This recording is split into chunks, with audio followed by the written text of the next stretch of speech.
So let me start out on a positive note about the fifth episode of season 13 of It's Always Sunny in Philadelphia, The Gang Gets New Wheels. It was a nice mental palate cleanser from the really great stretch of big topic, big broad sweeping parody episodes we've gotten, or I should say satire episodes we've gotten up to this point. So in a sense, this was a nice dial it back, get to know the characters again type thing. With that said, it really didn't bring anything new to the series. You know, I'm cool with it being a pause depending on where the episodes go from this point forward. But this generally was a episode we've seen a couple times before, just with a different theme, in this case being transportation. Whether you get wheels, lose wheels, go old school with bicycle wheels, or just looking to get your license renewed to be able to do something with wheels. But again, I've broken it down because if you step back and look at the episode, it comes down to this. You have Dee, who is in these types of situations is always looking to somehow improve her social status and as a form of self-improvement. In this case, the Range Rover making her into a real housewife type person. Dennis is always the sociopath who's looking for some way to kind of test out that he's still kind of human, and the idea of him losing his SUV and becoming more economical and becoming more grounded and less of a golden god we saw in play. Charlie and Mac are always dealing with something from the past and how that reflects in the present. And Frank always has some strange thing that's going on that connects but always seems to put him on some type of side mission that loops him all the way around, and this is the episode where we see all of this again. Again, not anything new that was taken from it. There were a couple things of point of interest I wanted to mention. D, the issue with Aiden. That might be statutory rape. And I know there's very broad issues in regards to that and what they talk about. The only thing I will say is this. With the run of themes that they've had up to this season, I was a little surprised they went that route. Up to this point. I'm curious to see if there's any ramifications or repercussions from that happening. The Dennis going again from Golden God and then getting his Golden God status back. Very, very good, very cool. But again, we've gone down this route before. Mac and Charlie, the Sean DeMont.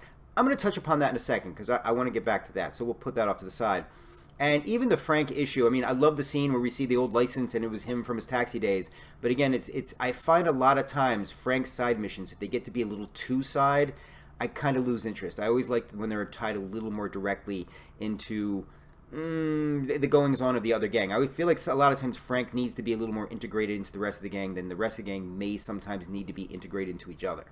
The reason why I was holding on Charlie and Mac, because while it is the typical, dealing with things from the past to try and move on to the future, and I think Charlie and Mac are two characters that really represent the need to do that. The Sean DeMont situation and the way they handled the kids, I thought was so over the top beautiful.